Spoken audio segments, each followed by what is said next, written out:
A comunicação que vos trazemos é subordinada ao tema a formação do homem novo nas sociedades expostas à globalização a partir do pensamento pedagógico do Padre Manuel Antunes. O nosso grande objetivo é, de facto, refletir sobre a formação do homem novo nestas sociedades à luz do pensamento pedagógico do Padre Manuel Antunes, apresentando as suas linhas mestras assentes no primado da formação e valorização da dignidade da pessoa humana através da misericórdia, contribuindo assim para uma globalização mais humanizada e mais humanizante. Iniciamos com um pensamento do Padre Manuel Antunes, que nos diz, e citamos: o homem, dada a sua condição, tem uma dupla necessidade de lucidez e de utopia. De lucidez para aceitar e se aceitar, de utopia para se ajudar e melhorar. Fim de citação. E, portanto, com esta nossa comunicação, pretendemos também manter esta lucidez e a utopia, porque é aquilo que nos impele ao aperfeiçoamento, à própria evolução. E numa primeira parte, a professora Susana dar-vos algumas notas sobre a noção de homem novo a partir das fontes bíblicas. Professora Susana, a palavra é sua. Antiguidade, a que o Padre Manuel Antunes sempre regressava também, procurando chaves de leitura para a época contemporânea em que vivia e sobre a qual refletia com critério e atenção.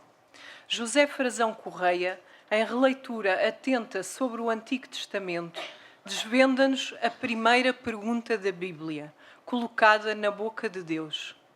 Onde estás tu? Gênesis 3, 8, 13. Como complemento a esta, relembra-nos também uma fundamental questão colocada por Deus no episódio de Caim e Abel, que se segue à expulsão de Adão e Eva do paraíso. Onde está o teu irmão? Gênesis 4, 8, 9. Da importância de si e da importância do próximo tratam estas duas estruturais e inaugurantes interrogações bíblicas. Em nossa reflexão, e recorrendo metodologicamente à etimologia, encontramos naquela primeira interrogação a procura de um lugar de si.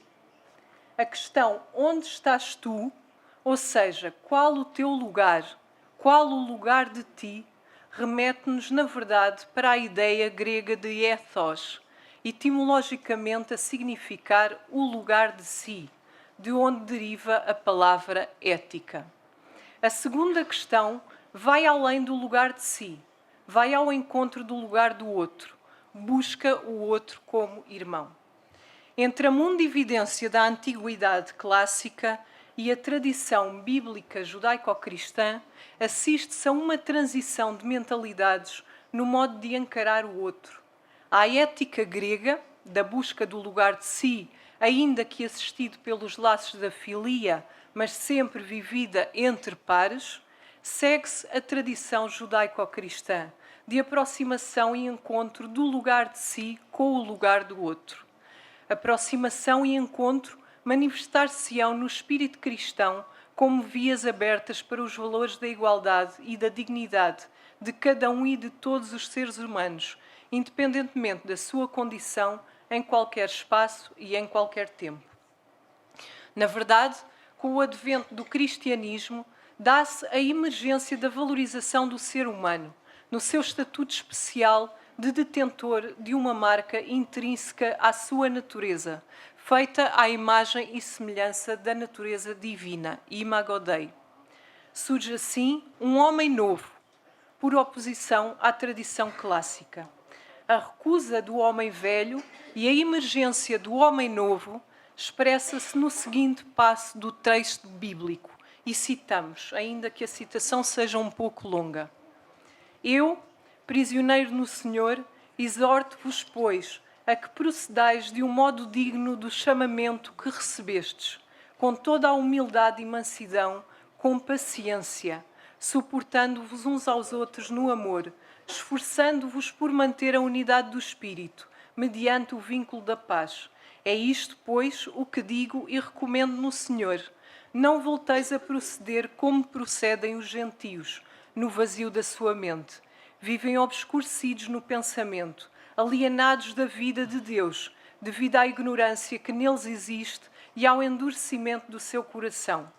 Vós, porém, não foi assim que aprendestes ao conhecerdes a Cristo, supondo que deles ouvistes falar e nele fostes instruídos, conforme a verdade que está em Jesus. Que deveis, no que toca à conduta de outrora, despir-vos do homem velho, corrompido por desejos enganadores, que vos deveis renovar pela transformação do Espírito, que anima a vossa mente, e que deveis revestir-vos do homem novo, que foi criado em conformidade com Deus, na justiça e na santidade próprias da verdade. Fim de citação. Efésios 4, 1, 3 e 17, 24. Este homem novo define-se por lhe ser inalienável um absoluto valor individual, atribuído independentemente da sua condição. O espírito cristão trará assumidamente para primeiro plano o pobre e o indigente, a viúva e a concubina, o doente e o desvalido, oferecendo-lhes alento, reconforto e a via da redenção como expressão de que todo o ser humano é merecedor de compaixão, uma vez que, independentemente da sua idiosincrasia, é também semelhante a todos os outros que compõem a grande família humana. Neste sentido, sendo o conjunto da humanidade filha encarnada de Deus na Terra, não deverá existir entre os membros que a compõem qualquer distinção, na justa medida em que todos, sem exceção, são detentores daquela mesma dignidade e iguais entre si, porque irmãos com uma mesma alma.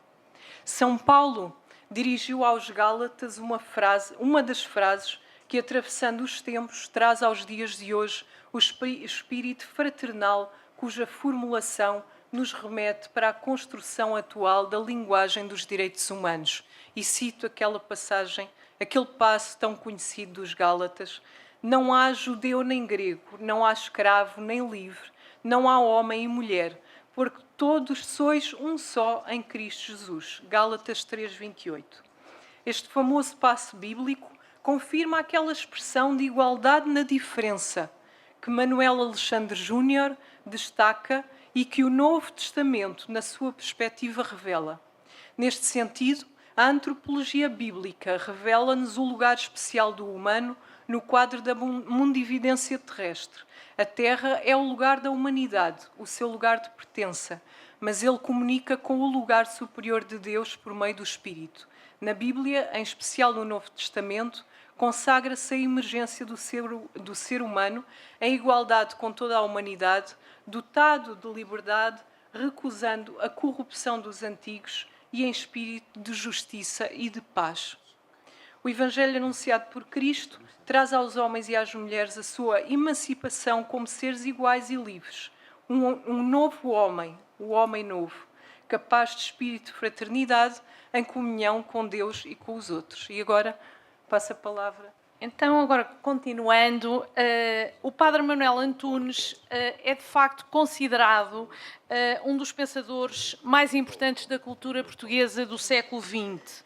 É um pedagogo democrático, preocupado desde sempre com tudo o que é humano e com a humanização da própria terra. Nasceu em 1918 e no seio de uma família humilde na Vila da Sertã e supera desde logo as barreiras da sua condição de nascimento, precisamente através da sua inteligência invulgar. No princípio da década de 30 é recrutado para o seminário da Companhia de Jesus e com apenas 22 anos publica o seu primeiro artigo na revista Brutéria e publica centenas de artigos sobre as mais variadas temáticas, chegando mesmo a recorrer à pseudonímia, contando com 126 pseudónimos, procurando, por um lado, fazer face à censura do Estado Novo, por outro lado, fazer face à diversidade doutoral, na altura também em falta. De realçar também as inúmeras entradas que faz para a Enciclopédia Luso-Brasileira de Cultura e para a Enciclopédia Logos da editorial Verbo. inicia o serviço docente na Faculdade de Letras da Universidade de Lisboa, por convite de Vitorino Nemés em 1957, ensinando História da Cultura Clássica e mais tarde História da Filosofia Antiga. Foi assim o primeiro jesuíta a exercer o serviço, as funções de docência na Universidade Pública Portuguesa após a expulsão da Companhia de Jesus no século XVIII. O seu valor foi amplamente reconhecido, designadamente através da atribuição do título de Doutor Honoris Causa pelo reitor da Universidade de Lisboa e condecorado pelo então Presidente da República, General Ramalhianes, com as insígnias de Grande Oficial da Ordem Militar de Santiago da Espada, num ato de reconhecimento público pelos inúmeros serviços prestados ao país. O Padre Manuel Antunes imprime no seu pensamento uma lógica interdisciplinar dialogante, dialogante de apelo à união dos povos e culturas diversas, da qual depende a sobrevivência da humanidade. Vivemos, segundo ele e nas suas palavras, num tempo de unificação da Terra, dependendo de um conjunto de interconexões várias. Pertencemos à geração de herdeiros da Terra inteira, mas com necessidades particulares. E aqui, de facto, Manuel Antunes preconiza uma mundialização que tenha em conta as particularidades de cada povo, inscritas nas suas matrizes identitárias, de cada espaço, de cada tempo, para enfrentar esta deriva desumanizante e uma globalização desregulada, para que os homens consigam considerar membros de uma casa comum que habitam e devidamente responsabilizados e comprometidos. É, portanto, acérrimo defensor de um modelo de harmonização da globalização desregulada, de um mundo bipolarizado, decisão entre os mais fortes e os mais fracos, refletindo a sua procura de equilíbrio entre o uno e o múltiplo, uma procura que está presente ao longo de toda a sua obra. E para promover esta globalização mais plural e humanizada, diz-nos que é condição indispensável uma educação que seja capaz de formar o homem novo, global, que atenta à dimensão global da cidadania e que integre de forma harmoniosa direitos e deveres. E, portanto, a educação é algo que ocupa um lugar primordial na obra do Padre Manuel Antunes. E citamos: sem o poder da educação, todos os outros poderes correm o risco de se tornarem vãos ou até nocivos. Fim de citação. Portanto, apela a uma educação personalista e personalizante para que o paradigma tecnocrático do progresso não subverta o paradigma humanista personalista. E citamos: grande é o risco de a humanidade se transviar na selva de assombros das suas próprias descobertas. Fim de citação. Portanto, entende a educação como um facto universal e transversal, na medida em que, e citamos, sem educação quase se pode dizer o homem é apenas uma possibilidade. E entende também a educação como ação, no sentido de promover e construir valores, portanto, uma formação para edificar, assente no primado da formação sobre a informação, portanto, que tenda para o tal diálogo universal que exige, de facto, o reconhecimento da singularidade e da diferença. E, neste sentido, o Padre Manuel Antunes diz-nos que é importante atentarmos a um conceito, o conceito de educação permanente, que integre aquilo que ele chama do homem todo e todo o homem, em todas as suas dimensões, já foi aqui abordado, em todas as suas dimensões, relativamente àquilo que é uma formação integral. Física, mental, afetiva, profissional, estético, religioso, todas essas dimensões. E, portanto, o que faz com que pensemos que o projeto educativo do Padre Manuel Antunes é um projeto de cultura, porque é um projeto de homem a construir, é um projeto de sociedade a construir. E, portanto, a educação aqui vai muito mais para além daquilo que é o domínio da técnica, o domínio cognitivo, mas sim a formação integral do ser humano, e citamos uma educação ou é total ou simplesmente não é. E, efetivamente, controlar aqui o tempo, efetivamente, o Padre Manuel Antunes apela a esta mobilização, a esta formação do homem, da educação do homem novo, global, para que se consiga, e citamos, conjugar o passado e o presente, a sabedoria e a ciência, as culturas e a cultura, a história e a perspectiva, o rigor e a compreensão. Fim de citação. E, portanto, é importante saber projetar, planificar no presente, mas perspectivando o futuro nessa capacidade constante de adaptação e disciplina mental de que nos fala.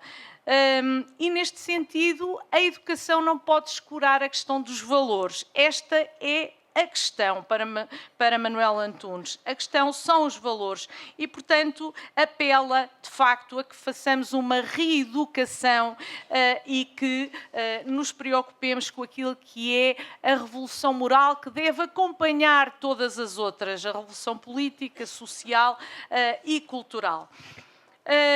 O Padre Manuel Antunes concebe a educação na sua relação estreita com a cultura e, portanto, contraria uma visão utilitarista da educação, aliada à técnica, aliada ao homo-mecânicos, e defende uma visão humanista de formação humana, integrando o particular e o universal, aliado aos valores universais humanistas, assente no princípio do dever ser, que permitirá enfrentar a inquietude e a desorientação dos tempos hipermodernos, como lhe chama Gilles Lipovetsky. E para concretizar este caminho da justiça, da liberdade, da igualdade no seio desta globalização humanizada, Manuel Antunes propõe-nos a superação do indivíduo atomizado, abstrato, alienado da sociedade, a superação do homem espuma, que se caracteriza como, e citamos, ligeiro, agitado, caprichoso, vão, sem densidade e sem espessura, sem raiz e sem passado. Nasceu hoje. Pelo homem da misericórdia, aquele que está aberto ao outro numa relação constante de reciprocidade. E, portanto, diz-nos que é muito importante, é crucial considerarmos a reconciliação da técnica e da misericórdia. E citamos, sem ciência e sem técnica, a humanidade não pode subsistir, sem misericórdia, ela não pode subsistir humana. A técnica faz a história, mas só a misericórdia lhe confere sentido. Fim de citação.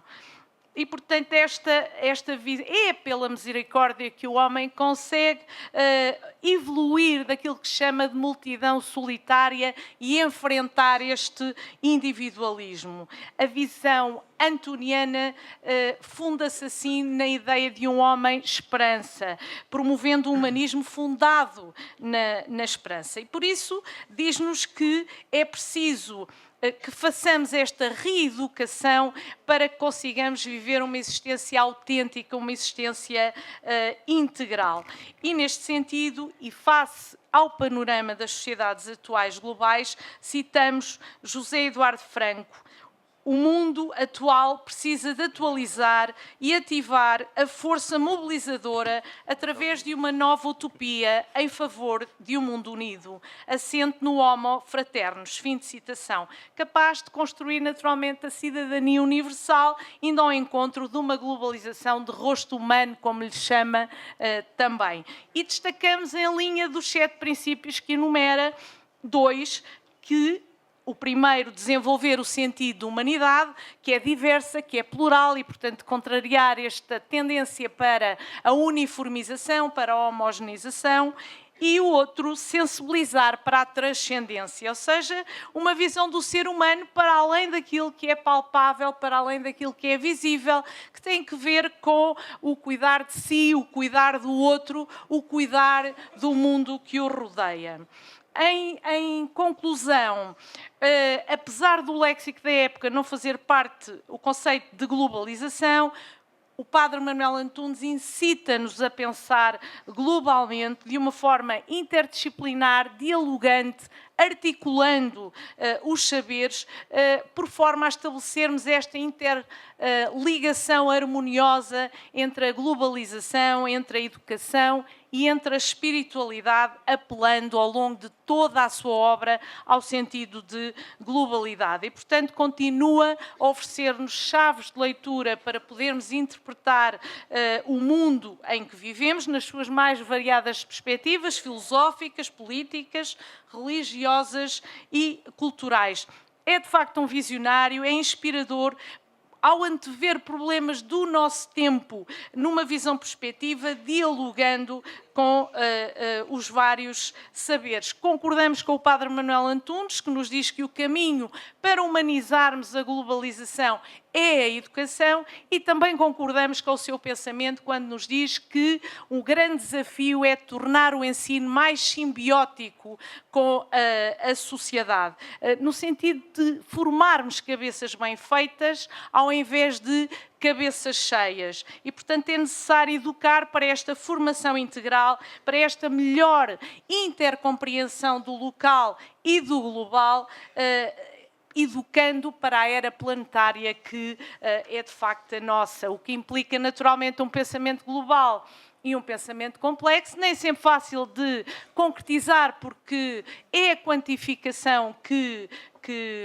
lidera, mas é importante colocarmos a ênfase onde tudo começa, no desenvolvimento existencial. E terminamos com palavras do Padre Manuel Antunes: necessitamos de novas ou renovadas ideias que deem direção e sentidos globais à aventura humana sobre a Terra, porque, tal como nos diz, se não nos fizermos, seremos feitos. Muito obrigada.